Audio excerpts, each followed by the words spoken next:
Ow. Hi, YouTube. Hello. Hello.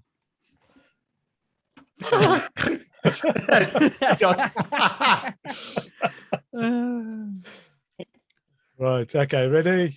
Yeah, man. Hello, my name is Suki and welcome to the podcast.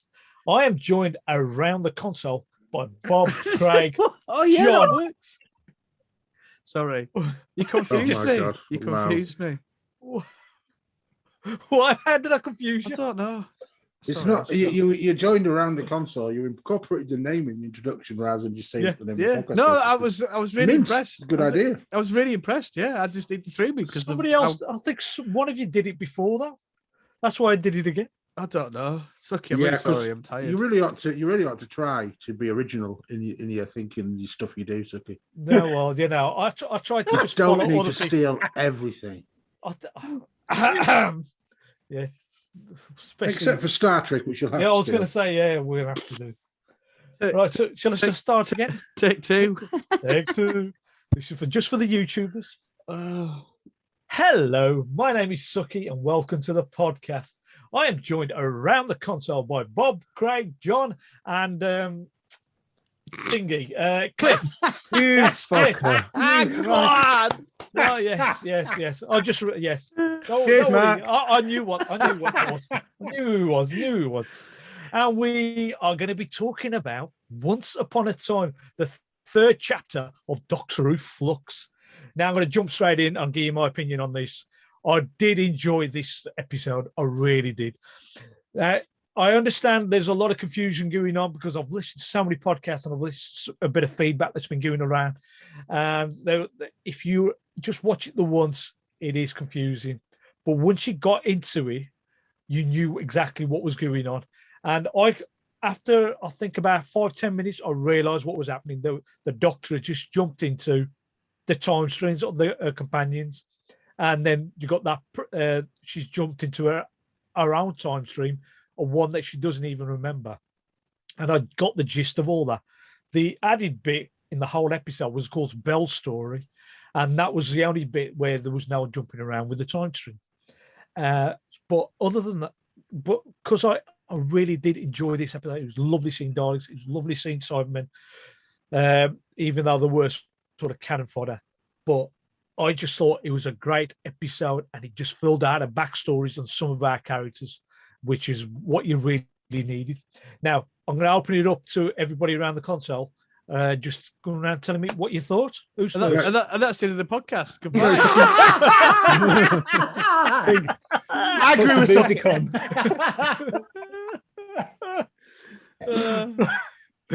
Okay, just for that, Bob, go ahead. I loved it. It's never a punishment to get Bob to speak, Suki. You know this. It was Yeah, no. It was awesome. And not necessarily I was confused, but on the second watch I got a lot more from it. It was more little bits that I'd missed because it comes back as a sort of gift, if you like. For example, the scene with Dan and Di on the steps, and Di is asking, "Why didn't you come and come and meet me?" And then Passenger stood there, and it kind of didn't make sense at the time, but obviously you find out later that's where Di is in Passenger. And it was things like that which were sort of tying little bookends together. But it was just awesome. It looked amazing. I didn't know the Daleks were going to be in it. So that was a nice little surprise. And I thought they looked really cool, just hovering and shiny and a bit different because they were CGI. But I didn't even know they were CGI until someone told me. But I thought it looked cool and it was nice. And I just loved it. It was ace, wasn't it? Yeah, I was tense because you didn't really know what was happening throughout, which was great, but that added to the tension because it was unknown. So not only was it quite a tense episode, I thought it was that tension was definitely added to by what the fuck's going on, and that was great. I've got actually a lot of notes on this, but I was very similar. And when I first watched it, the first 25 minutes of it, you're going, "What the hell's going on?" And that's what I was loving. It reminded me of classic like Mind Robber, Time Warrior, stuff like that. You know, when you're watching them for the first time, you get a few episodes in and you're thinking, what the hell is going on? And then it answered questions which we wanted answering from Vinder, which was good because we said that he must have done something to be out in the sticks on that spaceship. So it answered those questions, but gave us even more questions as well, like the Joe Martin Doctor Who. That was great to see. So the Doctor getting frustrated with herself as well because she desperately wants some more answers because she has had probably more knowledge of her backstory within the last few seasons than she's ever had before. So she's on the hunt for it, and you can understand the frustration. And sometimes she is a bit like, not kicks off, but a bit smart with people, isn't she?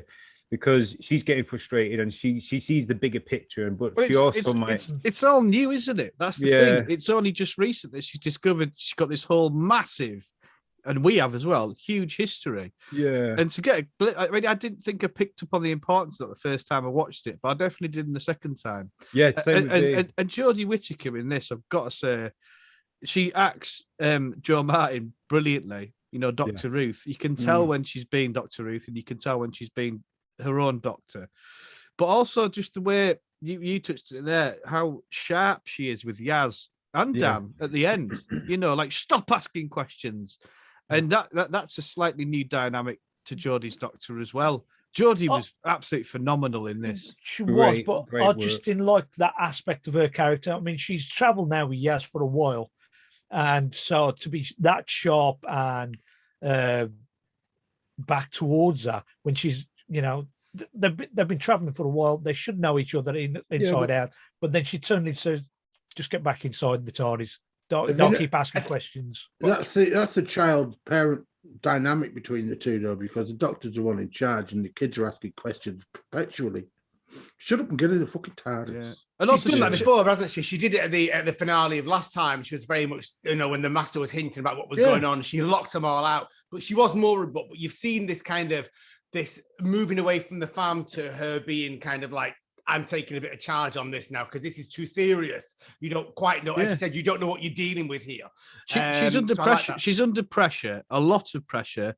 She's got a lot going on, and she can't be doing with stupid little questions. And I think we all can associate with that. Yeah. You don't like it when the Doctor's a bit nasty though and short, do you, Suki? You like the Doctor to be nice. I wanted it to be nice. And she has been nice, she has been nice most of the 3 seasons that she's been around. Remember, most of the Doctors in the past have been twats on occasion. Yeah. They've all. And it's usually when they're out of control and they don't see everything, and all they want is time to themselves to evaluate this.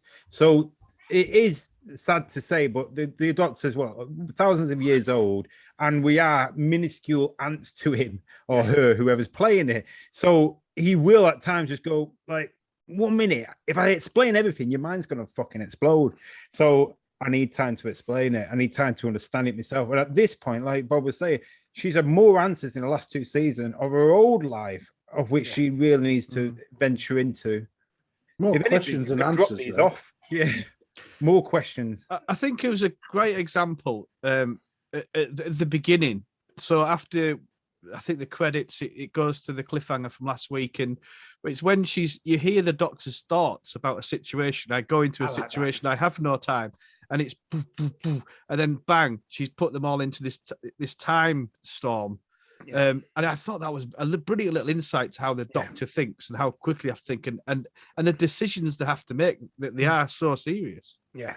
Did you understand how she managed to do it all so quickly? Right? Did anybody pick up on there was one sentence that somebody said that explained how she did all that? Go on then. Right. When she's back in her own time stream. Better be fucking good, Suki. It is fantastic, John, because I've still got to find out what your opinion of the episode is. Right. I've got to keep you happy. So there's a sentence that Dan says when they're in the Doctor's past, and he's one of these part of her crew. He says, "I've got these things, these little things in his hands, which slow down time for everybody. We can walk at normal speed. Everybody else is slowed down." Okay.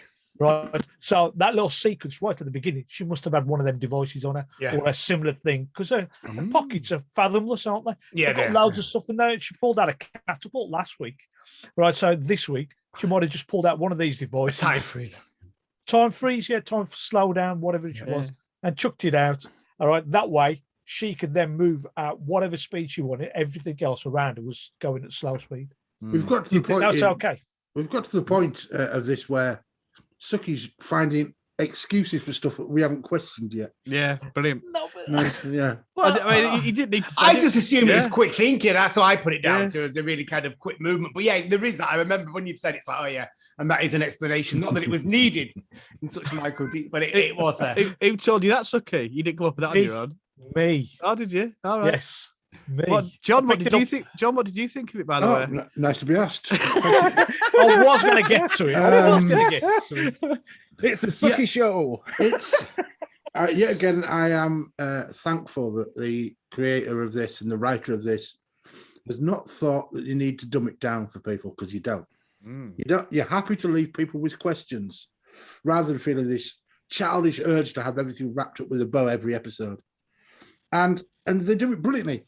I've seen people complaining about the fact that they've introduced another new character. Fucking shut up and get over it.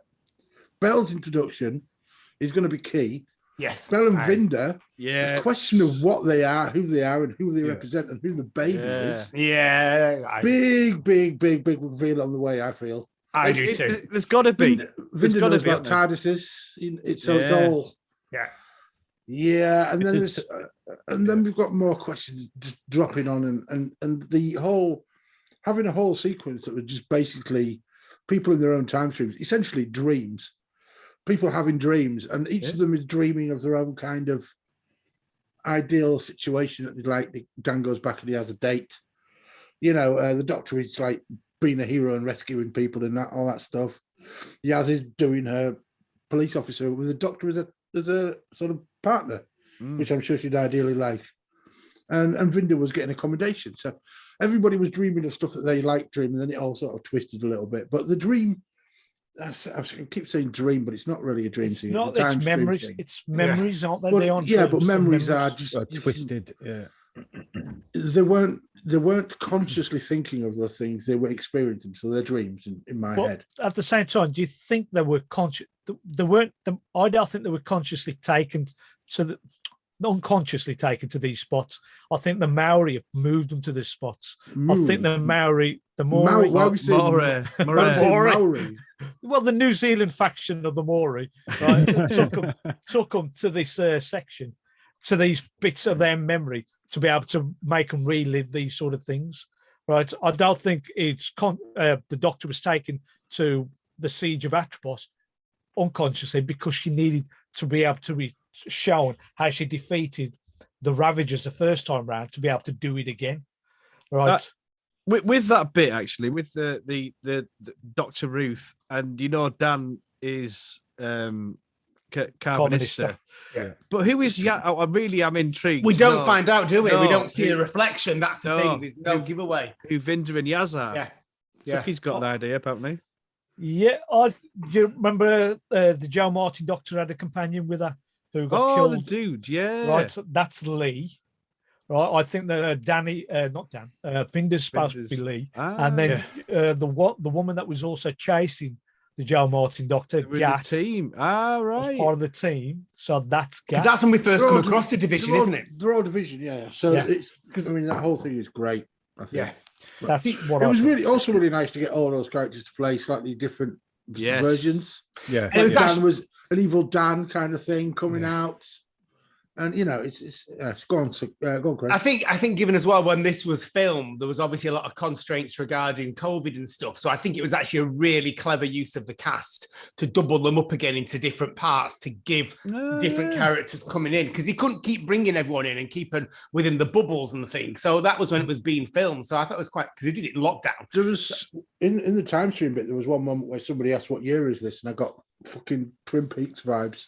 Well, Total because- did, and also it's the fact that people relive in the future and the past at the same time. Yeah. Dan's was a memory; it was a foretelling of what will happen in the future. Yeah, Mm. See, I loved that. I love that kind of. This is the way it started off with Belle. This is the future, and we have the Sontaran division, the Dalek division. I know she said she created that herself, but it was a really interesting idea. And like Bob said before, the way they were brought in was good because I must admit, I mean, I've not said it, but when I watched this for the first time, it left me flat.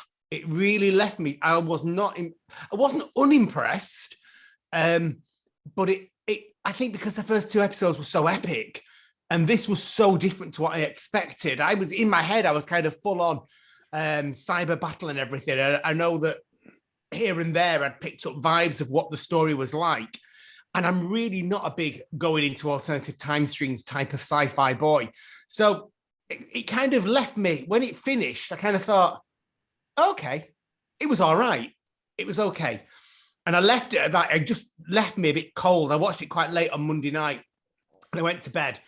And I kind of, you plow things over in your head. Life story time. Yeah. And then the next day we were going somewhere. I'll be there quickly. What are you checking it? I was like, I've got a time limit how long Suki's to talk for. So I'm trying to beat that. I was driving to the next morning. And I was kind of analysing. I thought, well, how did it move the story on? And I started going, well, it did this, it did this, it did this, it did this. And I kind of thought, oh, it's pretty good, that.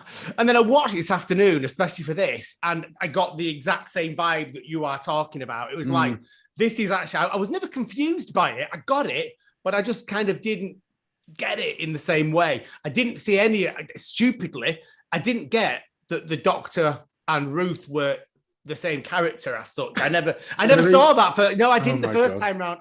I got it with everyone else, but I didn't the second. Well, I kind of did, but not as explicitly. I knew it was obviously she was seeing herself. I never twigged that the Doctor was working as part of the different division potentially. Even when the kind of, even when the cute dog arrived, and I was like, oh, that's cool. Oh, what's the Doctor? So yeah, I did actually really like it.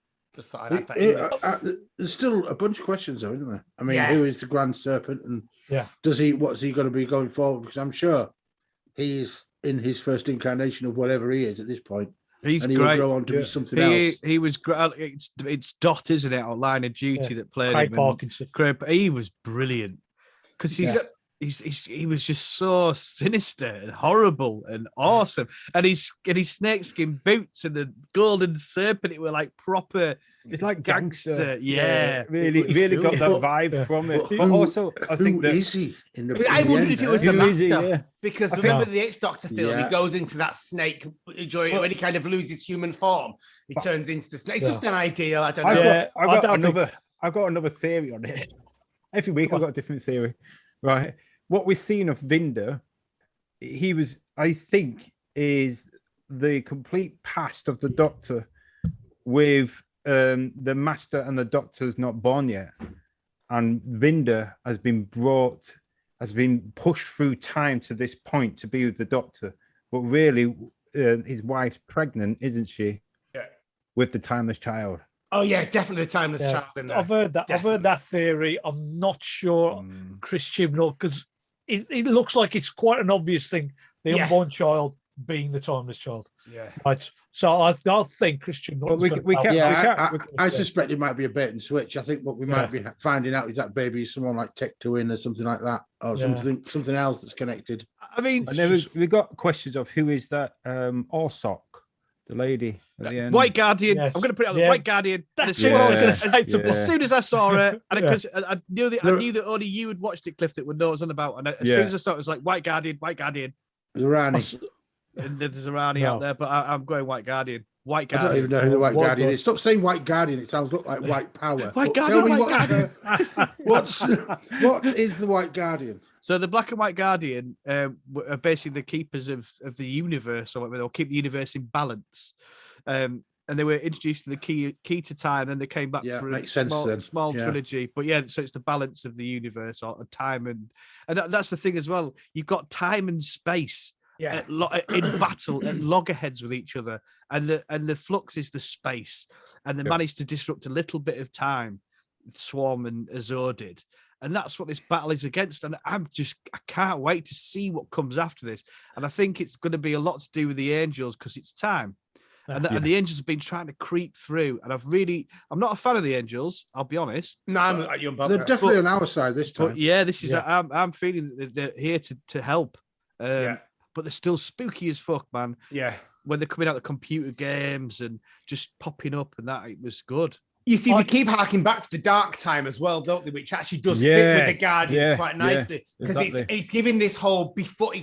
We know before. It's before the whole thing is before, so it's going back into the Doctor's time stream as we know. But which frustrates her because she can't remember any of it, and it's great for us because we don't know any of it. Yeah, is the Atropos temple that's cited as being the end of the dark times, isn't it?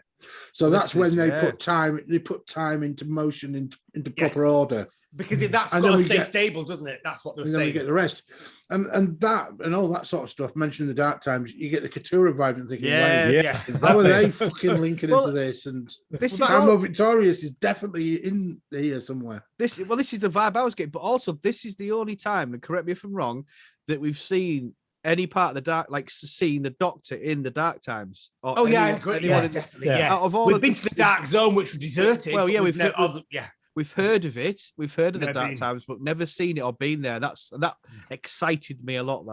I like that. I'd like to know what sort of thing that the Doctor could have done that's so just so huge that caused whatever these creature was. Also, the White Guardian. I think the Doctor being born is what caused all of this. The timeless child being born has caused all this, and the reason for it being a way of fixing that, the flux and all that stuff. The timeless child, if the Doctor's thousands and thousands of years old, right? Why is it taking them all of a sudden now to decide they want to get rid of the universe? Timey-whimey, sucky. Yeah, it's not happening now. It's happening all the time. It wasn't necessarily that. It was something that and Swarm has touched on it as well. That every time the Doctor and her dance or whatever, something resets. And I think John touched on it last time about the Doctor. Then when it resets, forgets the memories and off it happens again. It's like a reset. But it's the Doctor's fault, and we don't know why. But that's something that's just it's a massive idea. The whole of space. This disruption of time for this whole reset because it's the universe has come to this universe. She said this universe has come to an end. It also suggests that maybe other people know because remember the Doctor found out via other people. The Sontarans in episode 1 were already waiting for the Flux so they could take advantage and colonize Earth. So it's sometimes only her that doesn't know. Calvinista knows, and Calvinista was there at the Temple of Atropos. Exactly. So it's suggesting that maybe, when the Time Lords manipulated her knowledge that we found out in season 2 of her, because she didn't know any existence, this has all been wiped out. Swan, what is his motivation in here? Is he kind of like the champion of time or space? He wants to reign in hell. That's a great line. He's the champion of whatever this character, Barbara Flynn's character was, Osaka. She's the one that's helped bring these two creatures into existence, I think, to be able to bring the end of the universe. And that's what his whole purpose is there. He doesn't realize that. He thinks he's going to rule in hell, but he's there to bring about the end of the universe. Yes. Yeah. It sounds plausible. That's really good. That's why he's there. That's kind of what she hinted at. What I found out of this episode was the other episode was epic. It was grand. It was spectacular. This one had all those elements, but so much more that you needed to rewatch it. I needed to rewatch it again and to understand it. And I took so much away from it. And sadly, I watched a lot of other people's reviews and I listened to a few just to see if everyone jumped on the same board as me. And it's been hit so negative by it. Really? And I really think if there's Doctor Who fans out there, how could they be saying it's not episodic, it's too epic, it's not this, it's not this? It's like, did you not remember some of the classic Who? You could sat there watching The Mind Robber and you at least get 3 episodes in wondering what the hell's going on. Cliff, I'm going to put something forward. I'm going to put I don't care. What do we think?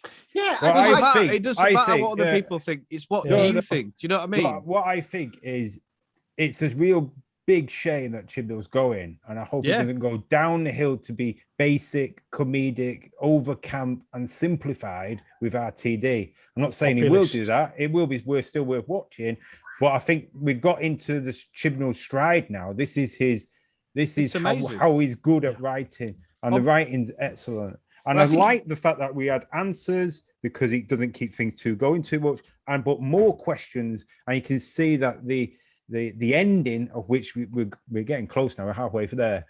It should be amazing. It should be spectacular. Well, this is what I'd like to know is: do you think he's going to be able?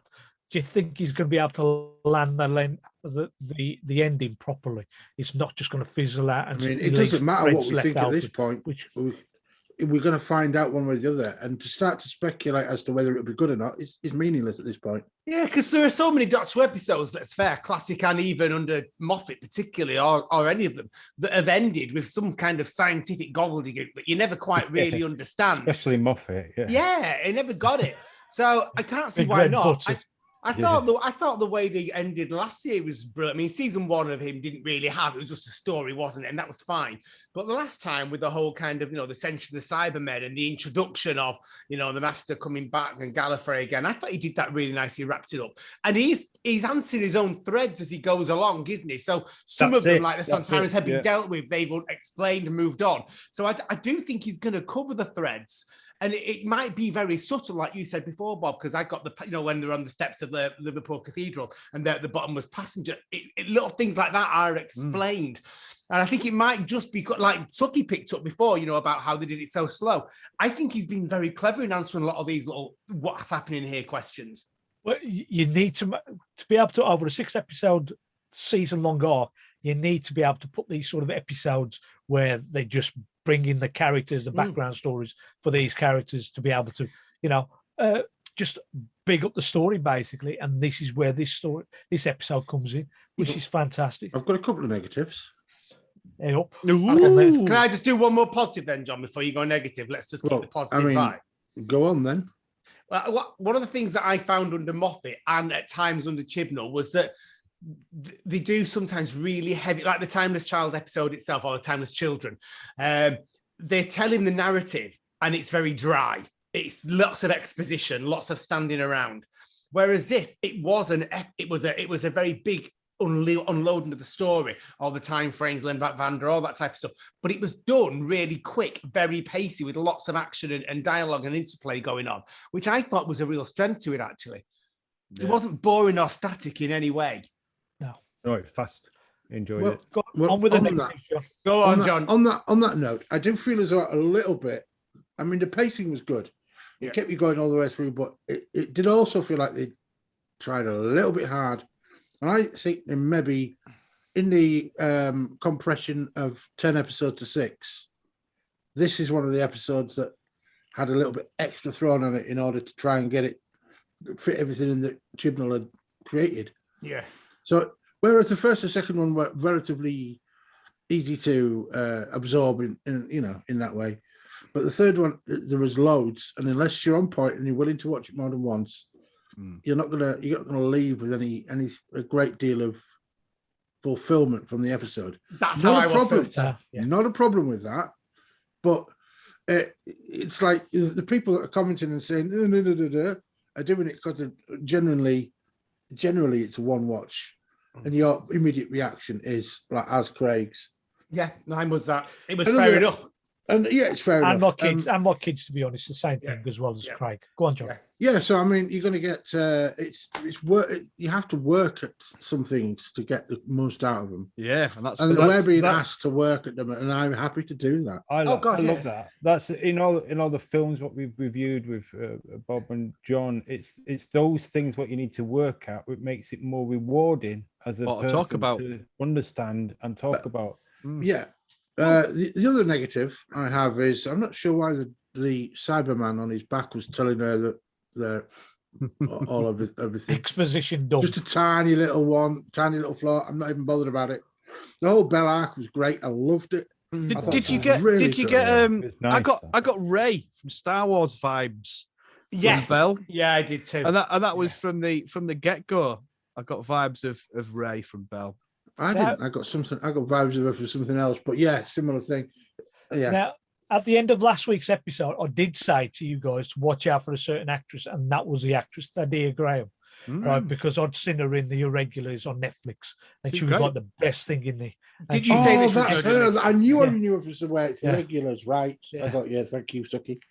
So that's why I said, look, watch out for her, and I think she's going to be more, as we've all said, she's going to come back in future episodes to be able to get Vinda and herself together. So yeah, brilliant. You see, what I liked about the character of Vinda and her was they do have, in essence, the morals of the Doctor, don't they? Because there were two elements when Vinda was all about doing the right thing. He had to. He had to report the Serpent King, whatever it's called, I can't remember now. The Great King, the Great Serpent. And also you had, Belle, that was all about her mission was love. So between these two elements, you've got, I think, two real characteristics of the Doctor: love and honour and protection as such. Yeah, that's good. I didn't pick up on that, Craig. Yeah. Can I just ask, and I'm not sure about this, but is Vinda Grey Worm from Game of Thrones? Yes. So we have seen his knob. Have we? Oh, I need to go on there. See it. I thought he was knobless. I've just got a quick Google an image. Hang on a minute. I thought they were actually. Yes, you're right. He doesn't have the bollocks. Unit. Oh, okay. He's unit, Craig. So pop your He'll have an libido back in. Yeah, action man cock. Yeah, but you'll still see his chest, and that's still good going. You'll see his arse. Hey, get it. Literally. we objectifying him, sorry. We had that little scene again with going back to Diane in The Passenger. Now, The Passenger, it's a great concept. Fantastic. Either a person or a device of some sort that can hold millions and millions of people. Brilliant. Now, do you think, because this is set right in the dark side, this is an early form of a TARDIS? Ooh. No. I thought about the Daleks. I think it's a bit too modern to be a TARDIS. It's a mobile mental prison, isn't it? I don't know, because I did think about the Daleks in that one with the Daleks and Cybermen. Oh yeah. See, I thought about that, and that's exactly. I didn't think it was a TARDIS, which was Time Lord technology. It's Time Lord technology. I can't remember what they called it now, but yeah, it's a. I'd not thought about TARDIS, but yeah, I had thought about Time Lord materialism. Why do you think it's a TARDIS? Just to shut Craig up for a second. No, it's just the fact that they hold loads of things inside there, and this is all set on. These creatures have been on the planet of time, and it's just to do with Time Lords maybe appropriating, getting the technology and just developing their own. So you've got no real. I've got no real. It's bigger on the inside than outside. Yeah, but that was it. No, but how do you know? How do you know they're being stored? Is there space inside it? Are they living inside it, or have they just been uploaded to it like a disk drive? We don't know. No, you don't know. Making a massive assumption. You did see right at the beginning, in the first episode when Diane's actually been kidnapped, Azure appear, right? So I'm assuming that little lake, that bit where Claire, Diane and Azure, where she goes, I'm going to have so much fun with you. Yeah, right? That was inside. That was inside Passenger. So that's why I'm thinking this is like a form of a TARDIS. Well, it was. I think the fact no insinuation that there is any time travel available in it. No insinuation of anything. I think it's more the space element, as in a dark shape, but relatively box-like. But Passenger is a brilliant concept, and when they started killing them, like when there was 5 passengers, and that was quite a massive thing to kill like hundreds of thousands of people just with one passenger. It was an awesome idea. And they reaffirmed that, didn't they, outside by Dan going, there's a massacre in there. There's a and massacre, it really reaffirmed it. So just in case someone had missed it, it was really clever. I've just thought, the way that they're using the effects of Azure and Swarm killing creatures, like they're just vanishing into dust.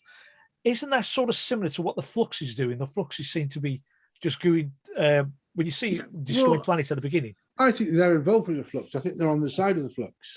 But also, at the same time... Go on, John. Go on. No, go on. No, I was just going to say, once the Flux destroying the planet, I thought they were being completely destroyed. But then you have Belle's little bit right at the beginning. We are the survivors of the Flux. Yeah. How are these? And she's floating, going through these destroyed planets. I thought the actual planets were totally destroyed. They Some of them returned maybe to dust. were, and some of them were just ravaged. Ravage. Yeah, Ravage. Yeah, That the Ravages.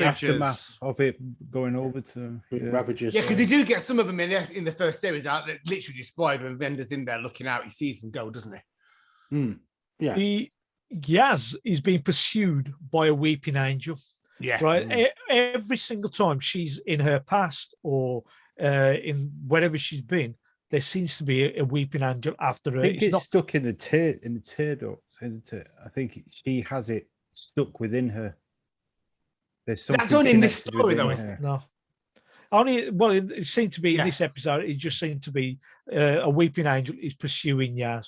Doesn't seem to be pursuing any of the Doctor or their other companions, but just Yaz only. So I wonder what are special about the weeping Maybe angel and Yaz together. It feels like maybe the Weeping Angel was following Yaz in order to get to the TARDIS and the Doctor. Yeah. knew probably the Oh, week- is there a Yeah. connection to Claire in Because- episode 1? Of Because course. at the end, Yeah. the Weeping Angel is working in the TARDIS. Yeah. And yeah, the question is, do we have any further ideas on who or what Claire is Well, in the light of what we've just seen as well? weirdly, well, yes and no on this one. It might be a bit of a real stretch. Just been watching the last, the 50th anniversary box set. And I literally just watched the 50th anniversary special last night. And it finishes, you might remember, with all the doctors kind of with their backs to, and the Doctor walks out. And actually, the Doctor, one of the last I think it might be the last line in the whole thing is, I'm taking the long way home. Yeah. And it kind of, Yeah, I know yeah, that was what I was referring to. exactly. I remember us talking about when Claire said it, she was really, so is she, well, there's obviously a connection to the Doctor somehow, I'm guessing. Is she? I don't know. I don't think she's one she's. of I think she's. I don't think she's another Doctor. I don't think she's an incarnation. But I do think she maybe has been or will be. The reason she rocked up in Liverpool, but at that point the Flux is kind of doing its business. So she knows the Doctor, and she's in the pat, and she says, "Oh, I've not met you yet." A bit So- like Sally does when it's, So It's a at bit some like point, River it's Song, the the way weeping, she it's a does weeping, it. yeah, exactly. It's a bit like River Song. So I think certainly Claire is going to be very intrigued as to what or who she I think- is. I think what we've seen a little trailer, haven't we? It looks like they meet Claire in the past. Yeah. But is that because the Weeping Angels sent him in the past? Because that's what the angels do.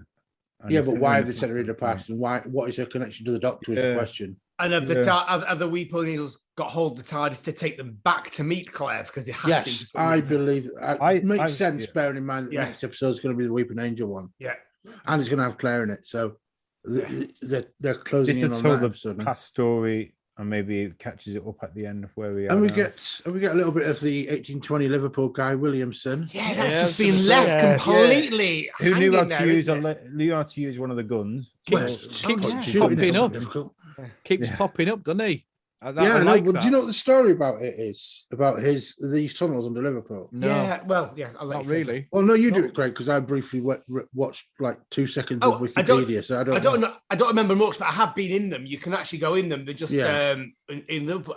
They were part of an underground city, as far as I knew, weren't they? No, but what I think No. what the intention was in order to because people were unemployed, so rather than give them money, he made them work for it, doing a job that didn't really need doing, in order to Give them some. give them money. Yeah.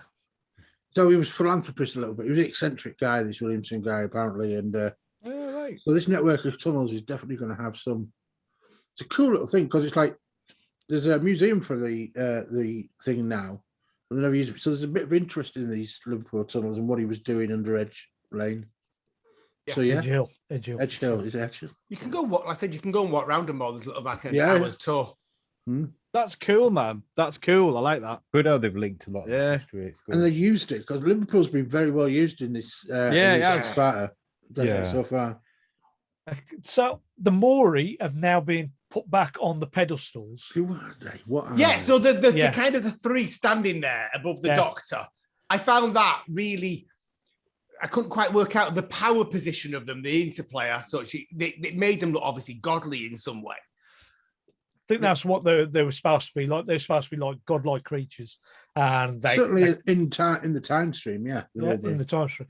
But on the pedestals, they're supposed to be priests of the House of Atropos. They're just ordinary inhabitants of the planet of time who've been trained to be able to withhold time back and not let time go out of control. Now that the Mori have actually been put back on the pedestals at the end of this episode, now does that mean time will go back to normal? Does that mean that's what they said. He said that they managed to reset it, but it had been enough. There'd been enough time for it to be so disruptive that it has done something that we don't know yet. Which I'm assuming is what Bell did at the beginning when you had the different zones. Yeah, that's what. No, well, Swarm said. He said that it's all right now, but there's been time for it to be disrupted. So whatever's happened, there's a little element of that. But the bit with Bell and the Flux has taken obviously a lot of the galaxy now, and that's what Bell's mission is to go around these different sectors where the Sontaran Cybermen and Daleks are making a power play. While the universe is weak, because that's in essence what the Sontarans were doing at the beginning, was saying, look, this Flux is coming, it's now time to do your power play. And that's what them elements are doing, using this chance with this attack on space being the Flux to take over the parts of the universe. And then, the idea is that they'll end up coming together this big battle, which will, as Bell touched on, this is going to wipe them out or whatever. So that's a cool little thing. I remember watching back, and was I doing Doctor Who with you lot? Yeah, I was. Fugitive of the Jadoon. Yes, yeah. Where we get a load of these reveals, and we get the Division and the Fugitive Doctor. Yeah. And that is all groundwork for this. It's magnificent. It is. It is looking magnificent. It's great work. I'm going to put it out. I'm going to put it out there. This on my second watch is the best episode of Doctor Who I've ever watched. Jesus Christ! The first one was your favorite, whatever. That's I know, but literally the second watch of this, I was like, this is possibly the best episode of Doctor Who I've ever seen in my life. I was just like, this is just unreal. I would hold off on making arbitrary decisions on what's your favorite Doctor Who until the end of the series. I think it'll get beaten by, because I mean, as far as I can tell, the way this series has gone, with 3 episodes in, it's been fucking mint every single one. Yeah, man. Yeah, and like we're seeing the strength of Chibnall at this point. You needed the other seasons which Chibnall's done to really appreciate where he's going with it. So it's all been laid out. So all those people that are slagging him off and being annoyed at everything that he's done. Yeah, this is the payoff that you get. This is the bit. Patient, not being a demanding, entitled twat that a lot of them are. Yeah, so I know I've said this a load of times. No patience now. I still remember reading that interview in Doctor Who magazine when he set out his ideas of what he was going to do in the first series, where everyone was criticizing it. It was like, yeah, but he just wants to take it, and he was doing it for a reason. He was taking it back to basics, so he could literally put a few seeds in there, which he developed. And he could have been a bit more adventurous in those first stories, maybe, but it's that payoff. I don't think anyone has been as adventurous as he has within the last 2 seasons. No one has changed this within Doctor Who for a long time. We've also seen the quality of the episodes get better. So I'm happy to think that 12's I've forgotten which Doctor we're on. What's 13? 13's like first season was a cheap season so that they could bank it and use the money further down the line in further seasons, I reckon. So you've got a lot of they've got less stories as well, haven't they? So you've got fewer, not less. Yeah. This is all written by him. And also there was more expense in that first series. That they had to devise the TARDIS and all that type of stuff. There's a lot more kind of behind the scenes expense, I would have thought. Maybe. I don't know. It's just that could be a reason. Plus, in the first season, they had different writers as well. So Chibnall would have been telling them where he wanted to go and allow them to write their own like miniature plots within that episode. But this one's all him, apart from Maxine Alderton, who joins him on one of them. I think that's the next episode. Vision. I mean, it's really adventurous, isn't it? I mean, I know he's writing this. I get completely. Russell T Davies brought it back. He had to play it safe because it was brand new and he had to bring people on board. Moffat came in and did a little bit more. Well, he did some quite complex stuff. But again, Chibnall, it had got so, by the time Capaldi left, it had got so up its own arse, really, in some ways, so contrived that I think he had to come back and set a reset. Stephen Moffat did say that basically he wanted to leave sooner, but he was so busy he forgot. That's one of his things. But he was, and Chibnall didn't even want this job, really. No, he didn't. But I'm glad he fucking took it. That's for sure. Yeah. What was that, Suki? You want to know my final thoughts? Absolutely. Well, I hadn't thought about it, but I was going to mention it. Let's crack on with our final thoughts, please, gents. I've just got really. My thing is, and I know he's doing this on purpose. Is Chibnall was one of the members of the Doctor Who Appreciation Society, which I used to be a member of, and used to get little welcome pack. Now that takes some kind of special nerd, and a massive, huge Doctor Who fan. And there's loads of little bits that I see that he's harking back to classic Who in this, in look or feel or whatever. The Ravagers very much reminded me of the Five Doctors. You know, when the bits are coming to collect people, you know, and it even has that sort of sound. Did you notice that? That takes him into when it takes him to the Dark Tower. That was definitely on my radar. And the three more in the time thing, I got a Greatest Show in the Galaxy vibe. Absolutely, I nearly said that before. Oh my god, yeah! And the Give Me Sisters of Khan vibe as well. Them as what they are, that sort of religious, kind of religious element, if you like. But it just reeks of stuff like that. Yeah. And that is testament to an absolute nerd like me. It's just, oh fucking hell, man! Thank you, everybody, for making my dream of I don't know. It's just, this is a very special time for me as a Doctor Who fan, and I'm very much loving it. And so while Bob gushes all over our Zoom screen, we'll go on to 2 words, Bob. What 2 words? Two words. Just flipping heck, 2 words. Just fucking hell. Oh yeah, that'll do. Wonderful. Okay. Do you want to? Well, it's a tough one. This one really. If I'm going to do 2 words, it's got to be rewatch. You just have to rewatch this. You just have to. In fact, it's only 1 word. I know. Rewatch. That is it. When I watched this, like I said, it left me a bit cold. It left me disappointed. But I knew it had to be done. I was kind of expecting this at some point.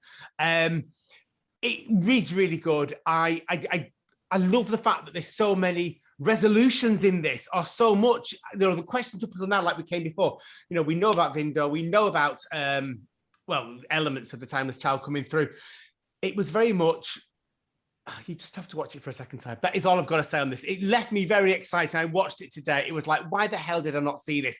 Great to see Dr. Ruth back. Great to see the Sansara, not the Cybermen and the Daleks in there. But it just has to be watched. And if you are criticizing it because it needs to be rewatched, or because it didn't tie everything together, then I'm going to go back to what John said. It's like, it's going back to the classic days.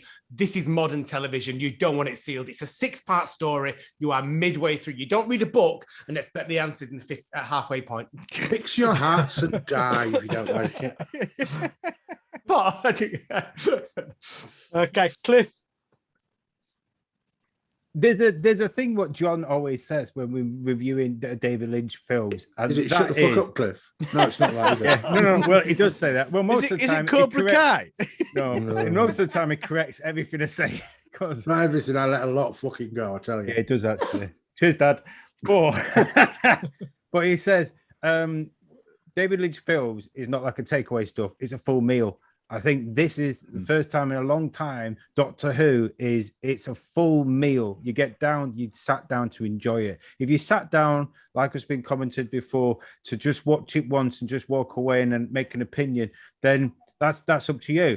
But that's more or less the Coronation Street viewers. This is, you need to invest in it. Someone's took a long time, years probably, to get to this story right.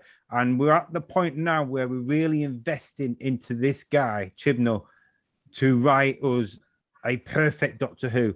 You know, Moffat, the reason Moffat written some good stuff, he also written himself into the corner many times. The crack in the wall, it was just written into the corner and didn't know what to do in the end. This, he had the vision right at the beginning of the season when he started. And I'm really loving the journey. And my 2 words are, that's just 1 word, 1 minute, is jizz hot again. Perfect. Mm. Go on, out, John. Yeah, if you don't like this, like using that analogy that I foist on Cliff and Bob a lot is, if you just want your TV to be the equivalent of a Big Mac, then fucking watch Corrie, watch Strictly, and watch all that shite. This is giving you the opportunity in a primetime British-made sci-fi thing to get some real meat on these bones. You're getting a delectable meal here. You're getting cordon bleu shit. So if you don't enjoy it, or if you're seeking, or if you're looking at it and you're just seeing the downsides of it, if you're just seeing the negative shit, it's fine. You could do that, but you are missing out, my friends. Embrace it.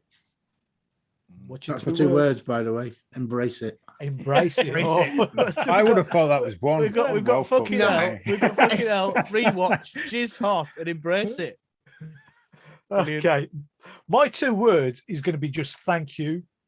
Right. It's because, as I says, it's a really great episode, character building episode, fills in the storylines, fills in the backgrounds of some of these characters, and it just moves the story along. And if you have to, as you guys have been saying, if you have to rewatch it again, you will pick up other things. If you only watch it the once and you don't get it, I don't feel sorry for you. I just You think, don't get enough. Yeah, you're not getting the enjoyment out of it. Yeah, you're not getting the enjoyment out of it. The actual delight of watching a story unfold as you're watching it week in, week out. And I know this is only the halfway bit of the season, but you need these sort of episodes to be able to, when you get towards the end of the season, to be able to enjoy it even more. And all I'm going to say to whoever the production company is, just thank you. I think as well that we're used to getting 25 episodes to a Star Trek season back in the day, and we love the fact that we could dip into it and it's there all the time.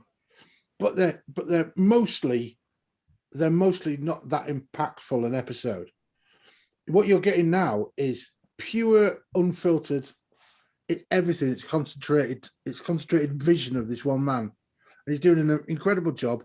I'm full of admiration for Chibnall for his writing for this. Yeah. Isn't it lovely, actually, that I don't look at other people's views anymore online because they've destroyed some of my appreciation of the Chibnall era. And it is absolutely lovely that as a group, I don't know the feedback, but what I'm picked up when you've said it's quite negative, that we are actually all loving it. And I think that's great because we could have had a really split and that would have been all right as well. But it's nice that with what sounds like a world of negativity out there, that we are really unified in that joy. I think it's a bit sad that people expect answers straight away. Look at Behind Suki, right? For those who are on YouTube, he's got a wealth of DVDs. He doesn't watch them once. He'll watch them again and again and again, so he appreciates them at different points. Like 90% of those. He's got cellophane on most of them. That Marilyn, the Marilyn Monroe ones look well used though in the back. Wow. Those Marilyn Monroe ones have been watched twice over the years. But anyway, one for a wank and second for the wank. I get you. Well, you know, it had to be done in my younger for research days. purposes. That's the only point of watching them, isn't it? For research purposes. People, calm down now. Right. Thanks, Craig, for the link to the feedback. We have had some positive feedback. We have got a couple of negative bits of feedback as well. But it's me and my kids having a chat about it. Right. Okay. Thank you, guys. Well done. That's perfect. Perfect way to do it. Thanks, YouTube. Bye. Oh yeah, fuck off. Bye. Bye, people.